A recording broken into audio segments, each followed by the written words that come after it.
Well, hey there, happy innovators. How are you all doing, huh? What are you up to? Are you up to no good? Probably not. Oh man, what can I say? It's been a rough year or two for me, emotionally, and as you probably remember from my last podcast, I had explained that I had lost my father. My father died and was kind of dealing with that. Well, believe it or not, in the interim between releasing my last podcast and this one that I'm doing right now, unfortunately, I also lost my mother. Yeah. Can you believe that? Within 5 or 6 months of each other, my parents both died. And I don't really want to talk about that too much today. I don't want the Singularity Podcast to be like morose or, a downer all the time, But it would be kind of intellectually dishonest to not at least mention it right now, which I already have. So I'm going to leave it there for now. Just, going through a difficult time, but it's not all bad. Life is not all bad. I have a lot of good things going on and a lot of positive changes taking place, So here we go, onward and upward with the Singularity Podcast. It's been kind of bothering me that there's these huge gaps of time in between my podcasts, and I'm kind of like, at least silently in my mind, in my interior, resolving to change that. It's good to do a podcast. It's good to communicate. If I can't be releasing music, right, then hey, why not just do this? At least do a podcast. And oh man, I did an episode of the Mike TV. I did a huge episode. I put in so much time and effort. It was awesome. It's like a 2-hour video, for Mike TV. And I just covered so many songs, and it was great. I really tried, and when I uploaded it to YouTube, it turns out that a lot of the music that I chose was just blocked worldwide. Like, I'm not allowed to use it. So I don't know if something changed at YouTube recently or what. I'm not really too good with all that stuff, but the long and the short of it is that, I had this awesome video that I had produced, and it was so funny. I had some great stuff in there. And I had to, just kind of like omit it. Like, that's it. YouTube decided for me that I wouldn't be able to release it. And then I kind of looked at the breakdown of what songs specifically were blocked. And, out of maybe like 20 or 25 songs, or 30 songs maybe even, only like 5 of them or 6 of them were, able to be shared. So I edited that video down to just those songs, and I re-uploaded it, and to no avail. There was still blockage on some of the stuff, and I just figured, screw it. I'm going to have to figure out some way around that to keep the Mike TV thing going, because I think it's a good idea, and I've gotten a lot of positive feedback from people about it, because it's, not the kind of thing I make any money off of, It's just fun to do. And frankly, I don't let money dictate whether I do something or not. If an idea is there and it's good, I think that it's worthy of my effort and my attention, then you know what? I'm going to go right ahead and do it. So I'll find some way, at least I'm hoping to find some way of continuing with the Mike TV idea. And I suppose I should mention, to those of you who are not familiar with Mike TV, like maybe this is your first podcast you're listening to from me, Mike Bostwick of Pipe Choir Records. Well, I started to do this thing a few months back, where I would just play music and I would comment or have commentary over the songs. And they were famous songs. They weren't from unknown artists or anything like that. But, it's just the world we live in and the way that licensing is and copyright is in the world. It's so lame and so old-fashioned and stupid. It's a shame that not everybody can be a Creative Commons artist, in my opinion. This stuff like music and art and those things should be free to use or to comment over, or to, have fair use of this music. And, maybe that's my end. Maybe fair use is a claim that I could make, but I don't know. The record companies are so screwed up on this front that it's like it might take them years to figure it out, even if they can. They may never be able to figure it out, but oh well. What am I going to do about it? I'm just going to work on new pipe choir music, new PC3 music, do my thing and put it out there and let people use it for free if they want, and maybe, hopefully, eventually, other people will catch on to that and it'll head in a different direction. Maybe not, but time will tell. And, like I said, I lost both my parents in the past 6 months, and it's got me thinking about this thing where, there's this myth about living in the suburbs, suburbia, the area outside of a metropolitan region, that surrounds it. This idea that living in the suburbs of a city is somehow like bad or shameful or like really lame and, or whatever, not cool, and I hear that a lot. I have always heard that, on television, from rock stars and movie stars, this kind of like mocking living in the suburbs, like it's the dregs, the worst people and really lame, man, that kind of thing. And I've always been kind of offended by that because it's not an accurate assessment of what living in the suburbs is like. And, I grew up in a suburb of Cleveland, Ohio, and I had a great life there. It was awesome. Like, my father had grown up in the inner city of Cleveland and, the lower parts of town. And, he worked his way out of that area and into the suburbs. It was like he was breaking through. He was getting out into the suburbs, and he provided such a great life for us, all of us kids. All the kids in that town really had a great existence in that suburb. And this idea that it's not cool or not good or somehow, it's something to be avoided, living in the suburbs, being from the suburbs. I don't know. I think it's kind of bullshit, and I hear it a lot. I've been hearing it a lot.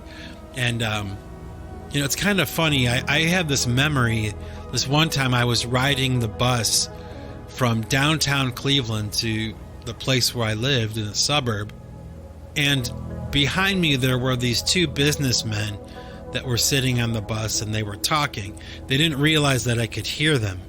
And they were talking about the area that I grew up in, and in a really derogatory way, and they must have lived in a wealthier suburb of Cleveland, But I'm sitting there listening to these guys just go on and on about how awful it was, in this town and in this area, and it's just the worst, and it's, whatever. The same thing I've heard from celebrities and rock stars my whole life, But I think about that from time to time, those two guys and that ride on the bus, listening to these people. It was like the disillusionment of where I was from, or the first time I had ever heard somebody talk like that about where I lived specifically, my hometown and my area. But both my wife and I grew up there, and it was excellent. And I suppose, I'm bringing it up because, I went back to Cleveland for my mother's funeral, okay? And it was kind of strange because my mom had been sick for a long time, and we were all kind of expecting her. Actually, we were expecting her to pass on before my father did. My father was much stronger and healthier than my mom was. And, that's not how the cookie crumbled. My dad died first, and then months later, my mom. And I didn't realize that when I was going back to Cleveland for my mother's funeral, really what I was going back for was the funeral for Cleveland. Like in my heart, in my spirit and in my mind. What do I mean by that? Well, I can explain it to you. Because some of you out there may be able to relate to what I'm saying. You know what? Let me get a sip of my coffee here. I suggest that if you have a cup of coffee yourself, that you grab it, take a sip. So just hang on. Cheers. Here we go. Oh, man. I've got a cup of Dunkin' Donuts coffee today. They just make the best coffee. I know I've talked about it before, but man, there's a reason why this company is so successful in America.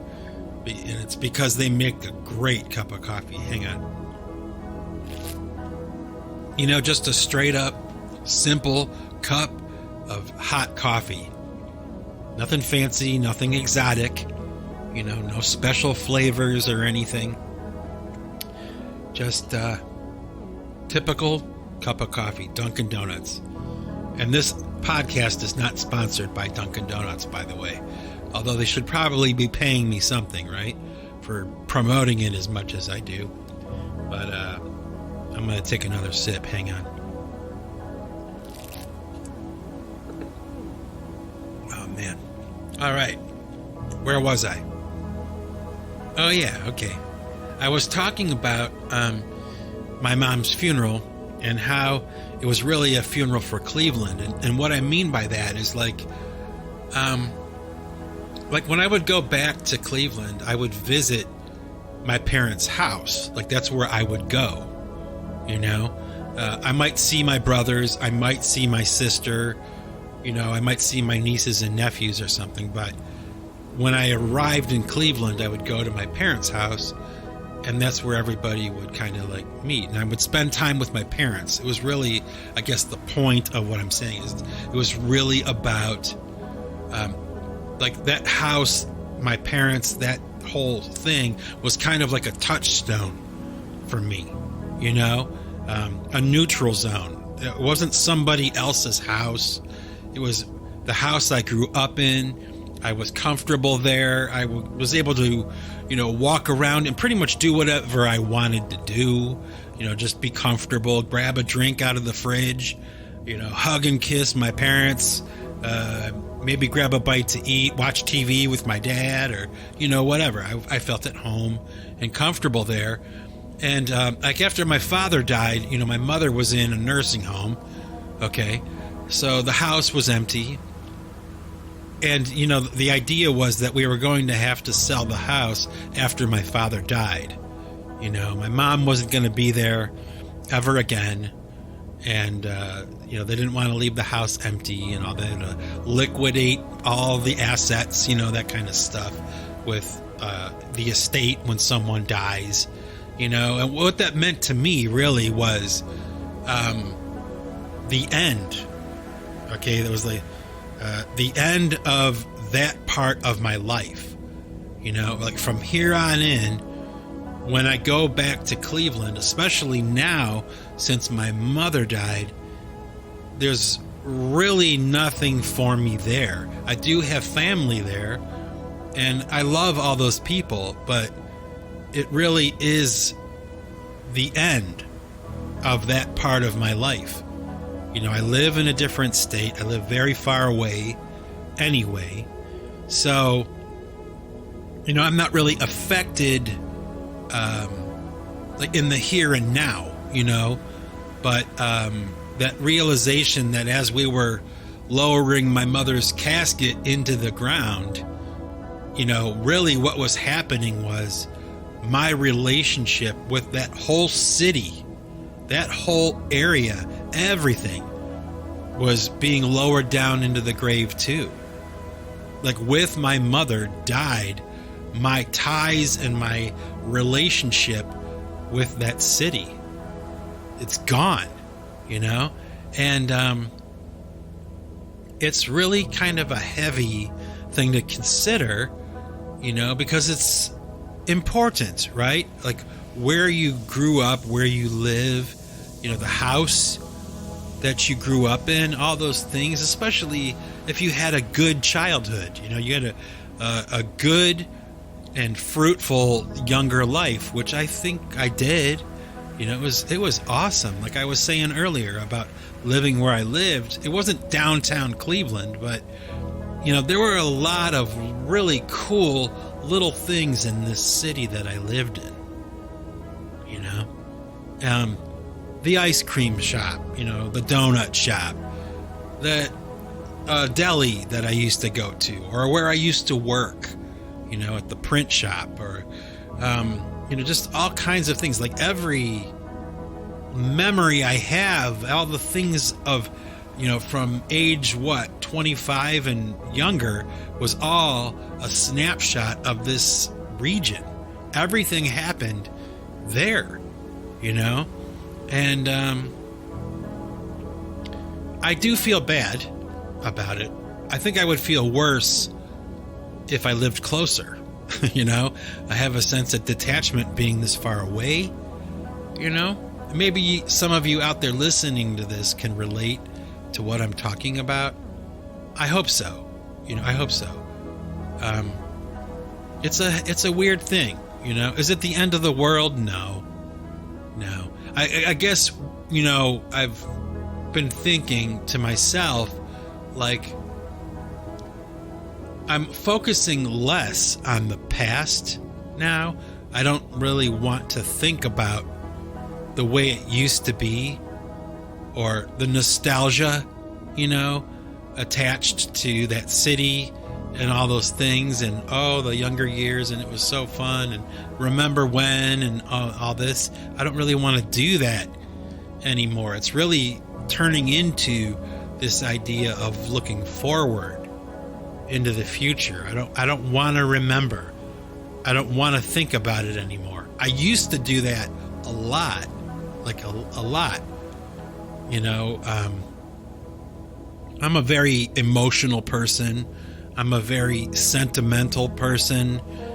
So, you know, I would look back with happiness and pride, you know, and gratitude to my parents for providing that kind of life for me as a kid, you know, in the suburbs that are just so horrible, you know.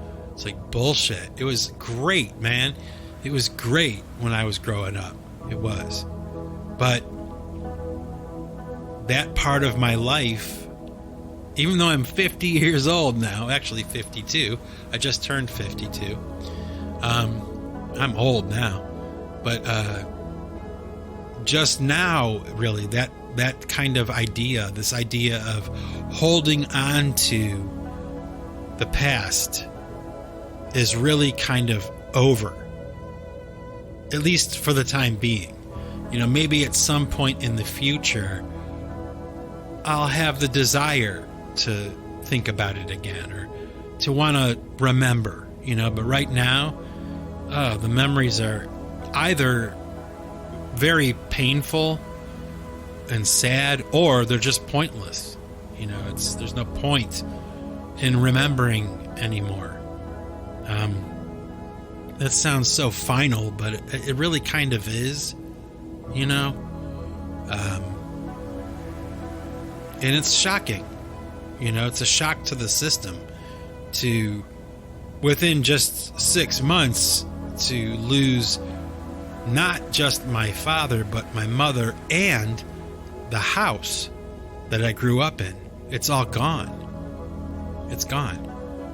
I still kind of sometimes can't believe it.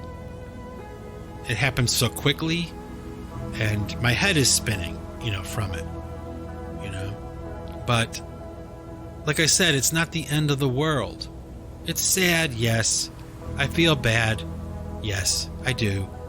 I would be lying if I said otherwise, but I don't know. At some point in our lives, for all of us, for everybody listening to this right now, for some of you, it may have happened earlier when you were younger. Some of you may be much older than me, and it still hasn't ended. Hasn't happened yet. But here I am. I'm not immune. I'm like everybody else. My parents were, even though they were married for 65 years, 65 years, over half of a century together. Can you imagine? And while I'm thinking about it, really, I kind of thought, I had this thought about a year ago, where it's like my mother and father lived together for 65 years, okay? And I have a really strong belief about that kind of thing, where if you spend that much time with somebody, you've heard people say it before, right? Where the two kind of become one. I know it's a biblical thing too. It says that in the Bible, that when two people are married, the two become one. Well, I think that that's true. And with my parents, it was they started to kind of look the same, and they started to kind of be the same size. It's weird how things like that can happen. The two people together for that long just kind of assimilate into each other, and also too, there's this idea that when people are that close, they've been married for that long, that when one of them dies, the other one dies soon after. They're not meant to really be separated, and originally when all this shook down, after my parents got the vax and got boosted, my mom got really sick, okay? And my father, for the first time in 65 years, was contending with this idea that he's in the house alone. The person who was always with him for 65 years is no longer there. She's still alive, but she's somewhere else now. And I think that my father started to kind of change emotionally. And, actually it was kind of according to the testimony of my brothers and my sister and my other family members, my father started to kind of deteriorate, his patience level, or his ability to kind of reason and to be rational.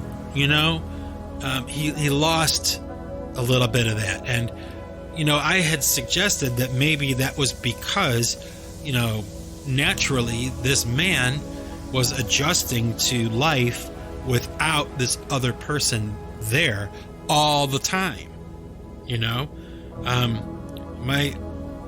My family members seem to think that was probably not the case, or they hadn't thought about it like that, but they were dealing with my father and his changing temperament.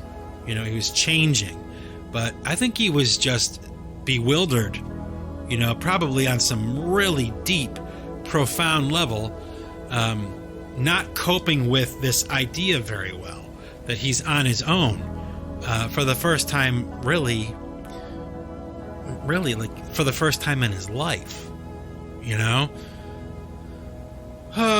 So my father got sick as well. And I think that maybe this idea, this state that he was in of being separated from my mother contributed to that, And I'd like to think, at least I always liked to think, when I was younger and I would imagine the day when my parents weren't there anymore, I imagined that they would go together, I think it would have been really pitiful and really sad and really kind of hard to deal with if one of my parents would have been alone for a really long time. I don't think that they would have done well. And I remember being younger and I would imagine, okay, someday this will happen, and what will it be like, and how will I feel, and how old will I be, how old will they be, who's going to go first, mom or dad, like what will happen, what will it be like. Now all that is behind me, and I can kind of look at it with a fresh kind of and realistic vantage point. I can study it and think about it and ponder what has happened and how it happened. And I think that I'm grateful, believe it or not. Like when my mother passed away, I was sad. Yes, of course, she's my mom, but I was glad, glad that she was with my dad. Like they weren't meant to be separated, and every single person at my mother's funeral was kind of singing that same song. Like everybody that knew my parents personally, and they all kind of were saying the same thing. Like they were one of those couples, man, where they're not meant to be separated. They truly were soulmates, and everybody knew that. They had been together for so long. They never had a rocky period. They never had a time where they wanted to separate or anything like that. They just had harmony for 65 years, So part of me was kind of like relieved that they were together. They went together. I think I would rather have it that way. And that's why I'm not overwhelmingly sad about the death of my mother, because I kind of feel like maybe my dad paved the way. Maybe he was waiting for her, and he greeted her, and I'm going to also share with you another story. It's kind of a weird one, and a very personal one too, but hell, why not? We're talking about this now, right? Here I am. Let me get another sip of my coffee. Hang on.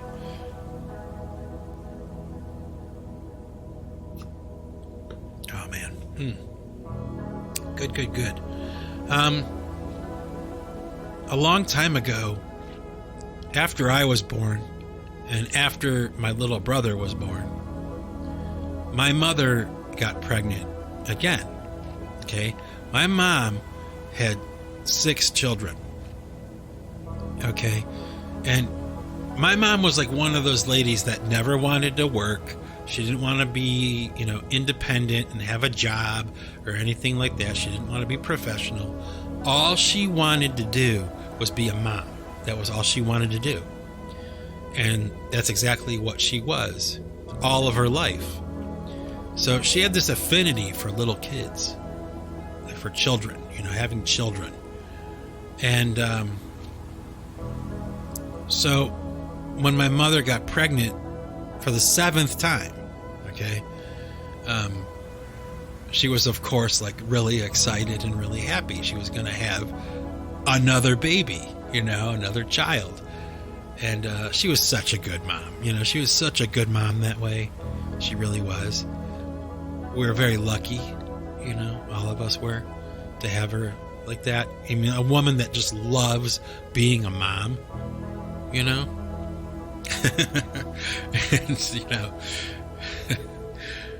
we gave her a run for her money, trust me. 4 boys, 2 girls and 4 boys. My mom had her hands full. But anyway, I digress. The point I'm making is that she got pregnant again. And this time, unfortunately, there were a lot of complications on the day of the delivery of the baby. And my little brother, who had gone full term, okay, with my mom, actually wound up dying, okay? And I was, of course, like too young to even know any of this was going on. Like, I didn't even know. But my mother was extremely heartbroken by this event. I can't overstate how disappointed she was and how sad my mother was by this. Even, many years later, like every single year around that time, around the day that happened, my mom would kind of like sink into this really deep kind of like depression, like darkness and sad and emotional and kind of crabby, and she would snap at us and that kind of thing, because she was dealing with the loss of that baby, even though she had 6 of us, you know what I mean? She lost this little baby, and it ruined her, really. She was functional, and she was, my mom. She was baking cookies, and we had a home-cooked meal every night. My father ate dinner with us every night. We had rules, we weren't allowed to eat until Dad sat down first, and all this kind of stuff. I mean, it was like, it was a very pleasant and very disciplined and organized situation revolving around like this respect for my parents, But my mom, she would go every year, right around that date, Eventually, we kind of figured it out. Like, oh yeah, that's right. She had a stillbirth right around that time, and it just was like the strangest thing. Well, my father would always tell me, when we talked about it, he would always tell me that my little brother, because my father was the only person who really saw him, and he was the only person who went to the funeral for this little baby. My father would always tell me that this baby looked like me, but it had dark hair. I had blonde hair. This one had dark hair.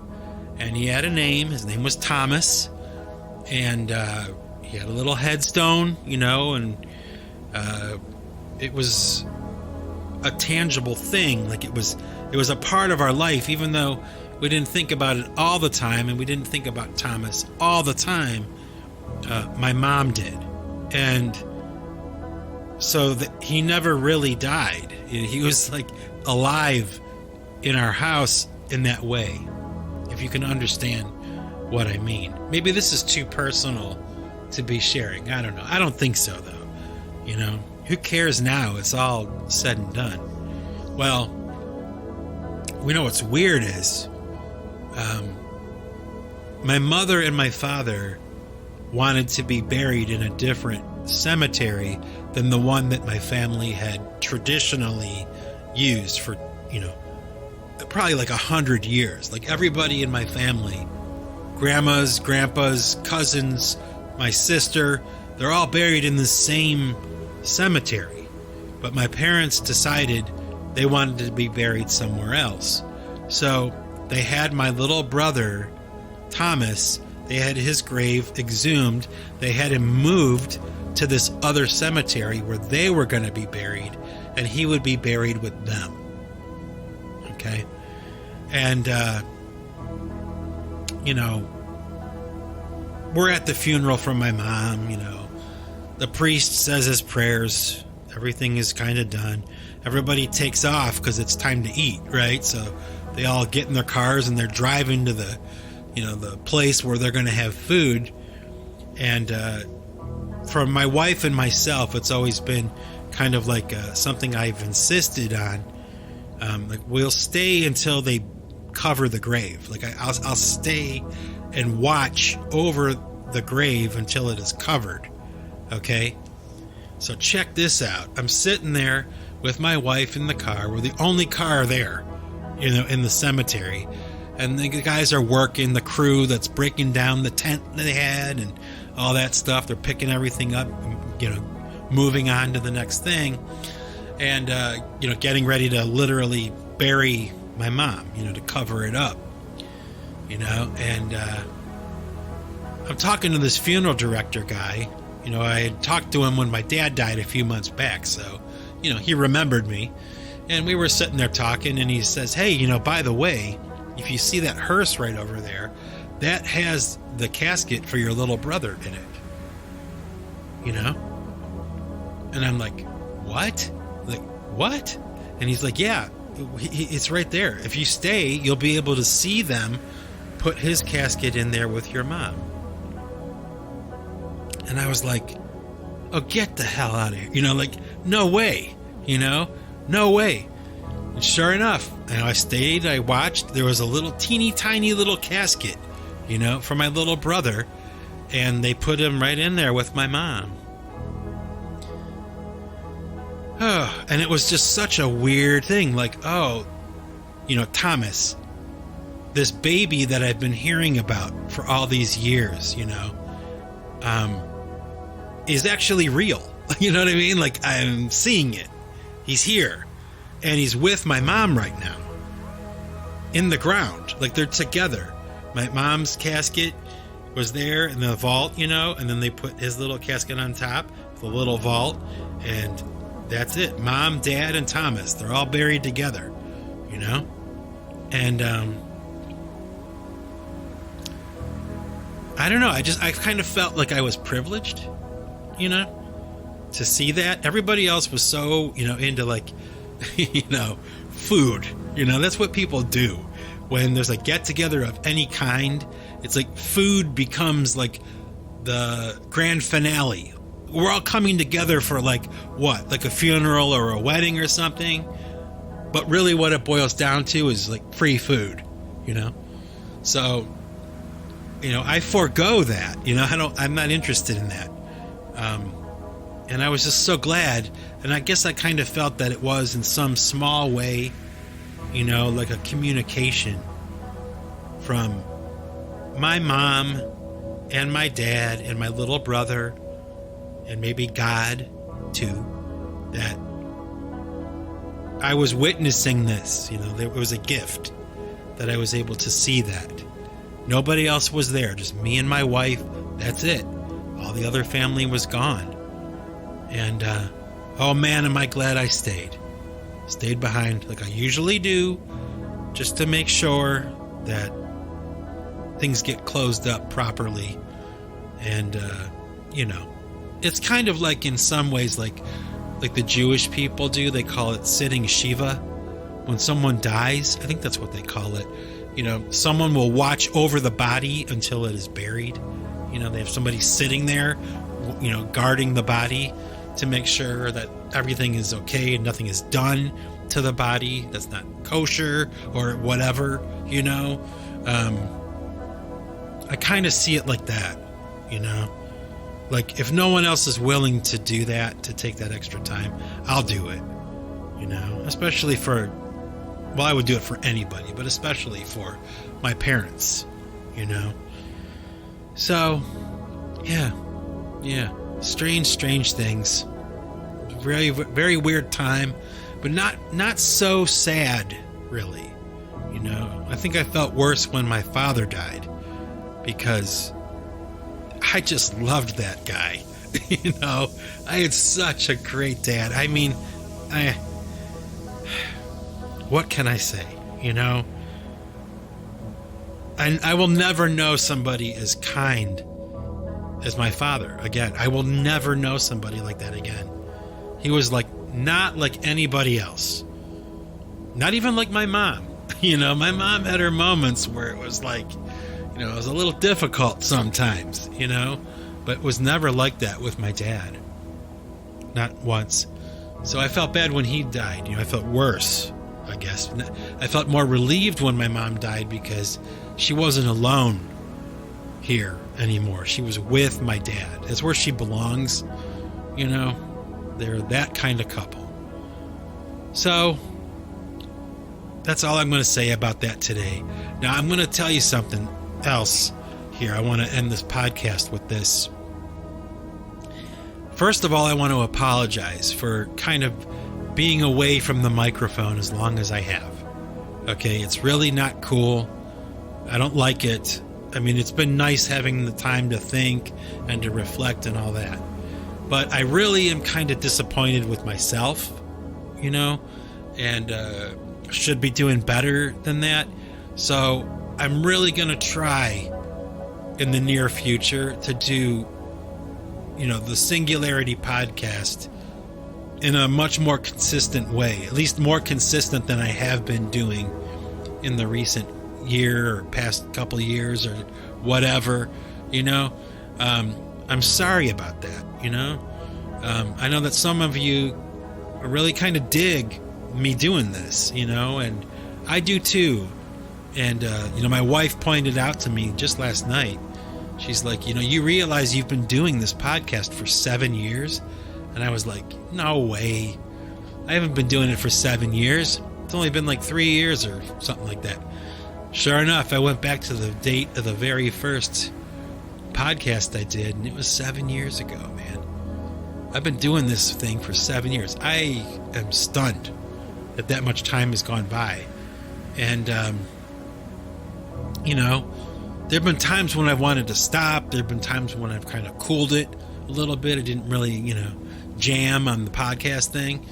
And there were times when I was just cranking them out too, I suppose. And I don't think it's necessarily bad that I've done it the way I've done it, but there's a part of me, a very real part of me, that's kind of regretting that I'm not more consistent. So I wanted to say at the end of this podcast that you should be looking forward to getting, many more of the Singularity podcasts and in a more timely fashion. And this thing, as far as I'm concerned, at this moment in time, the Singularity Podcast will never end. Okay? So, if you guys ever wonder to yourselves, is he ever going to do a podcast again? The answer is yes. Unless I'm not alive myself, yes, I will be doing one. And, I have new pipe choir music coming. I have a new album I'm going to be releasing before too long. I have 3 PC3 albums that I'm going to be releasing very soon. I'm having some issues with distribution right now. All kinds of stuff like that. Licensing, copyright, distribution. There's always some kind of sticking point, some kind of bullshit I have to deal with, in order to just get it out there. But I'll do what I got to do. It'll take however long it takes, but, don't think for a second that I've quit or I'm not going to continue or whatever. There may be a large break, a large gap in time when there's no activity, but trust me, folks, I'll be doing this stuff until I can't anymore, So, anyway, my happy innovators, until next time, if you want to keep what you've got to give it away.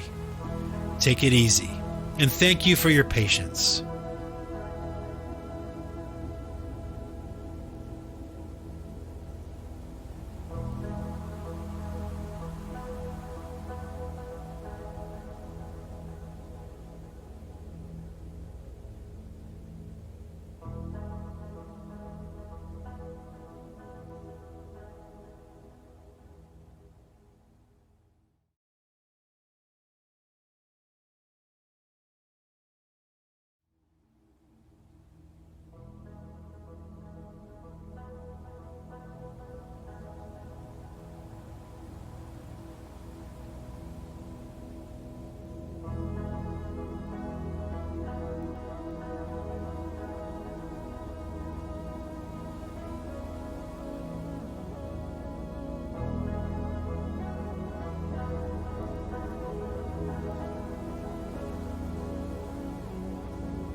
Okay, happy innovators. I got some music for you at the end of this podcast. I'm going to share with you something I've never done before, as far as I know. I'm going to share with you a song that I'm currently working on for pipe choir. It's not finished. It's maybe, close to being finished, but it's not finished. It's not a finished track. And I don't normally like to share music until it's finished. But I figured, you guys have had to wait for a new podcast for so long, and I've been so inconsistent. I've decided I'm going to do something for you that I've never done before. So, without further ado, here we go. It's a new song I'm working on. Actually, it's an old song that I've redone that no one has ever heard before. It's from a long time ago. It's a song called Don't Cry, and I'm pretty proud of this one, actually. It's coming along really well, and you'll be able to hear it in the unfinished state that it is, and maybe it'll take on more meaning in the future. When you do hear the finished version, you'll be able to compare the two, maybe. That's how I am. That's what I would do. So without further ado, here we go. Pipe choir, Don't Cry. Take it easy, everybody.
Say